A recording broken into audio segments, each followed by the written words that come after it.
ओम शक्ति पराशक्ति।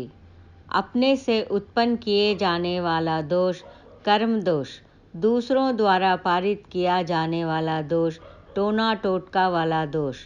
ओम शक्ति पराशक्ति। ओम शक्ति। गुरुवड़ी शरणम, तिरुवड़ी शरणम। तमिलनाडु में भीषण अकाल के बाद अच्छी बारिश हुआ समय था वह। तभी भी विरुधनगर जिला के राजापालयम नामक जगह में बारिश ही नहीं हुई। उसके अगल बगल के जगह में बारिश हुआ। खेतीबाड़ी की तैयारी शुरू हुई।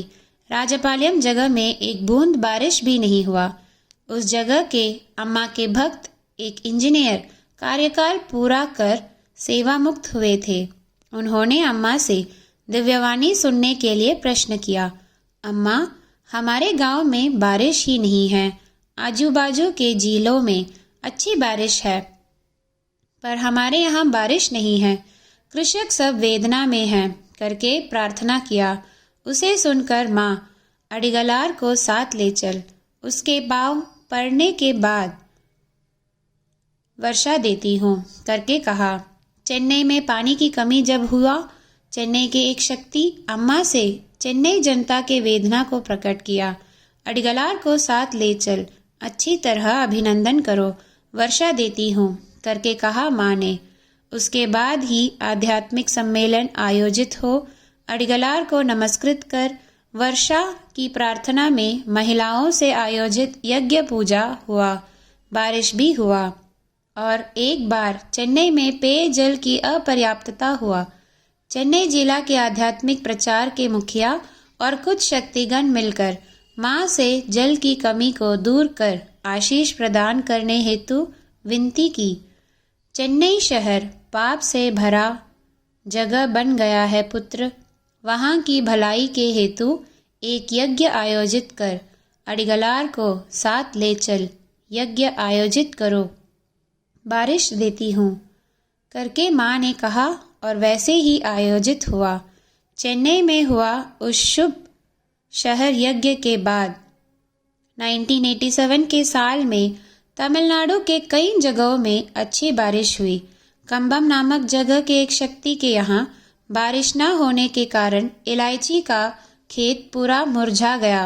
उस क्षेत्र के कृषक सबको एक बड़ी दुर्बल स्थिति में थे। वह शक्ति अम्मा के पास आए, अम्मा, हमारे जगह में बारिश नहीं है, हमारा खेत पूरा मुरझा रहा है, कृषक सब पीड़ा में हैं। अम्मा, एक बार हमारे यहाँ आइए, अम्मा का चरण हमारे क्षेत्र में पड़ना चाहिए करके प्रार्थना किया।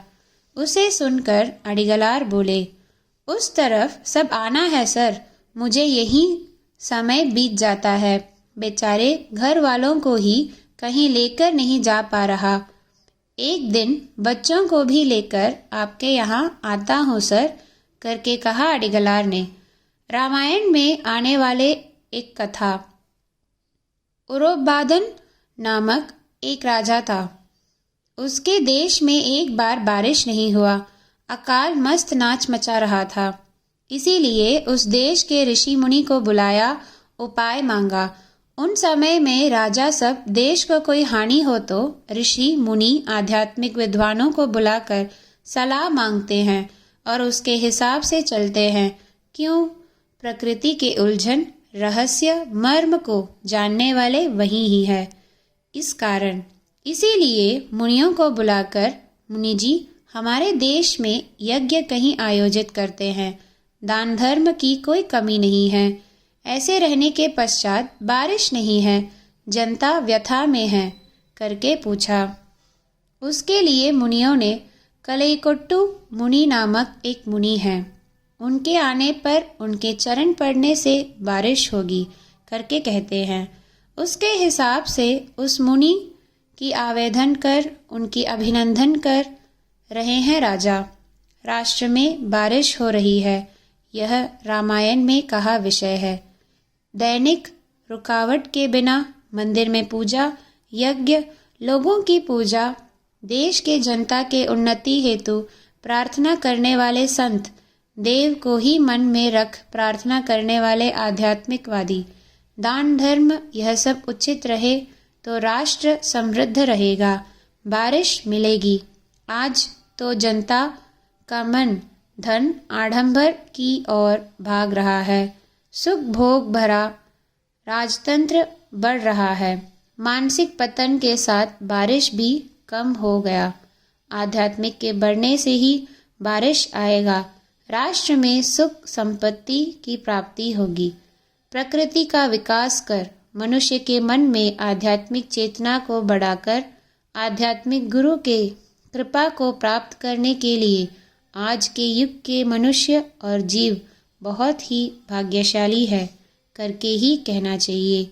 सोचने वाली चीज को सोचने के समान ही कर दिखाने वाली दैवीय कृपा को प्राप्त किया है ना। ओम शक्ति।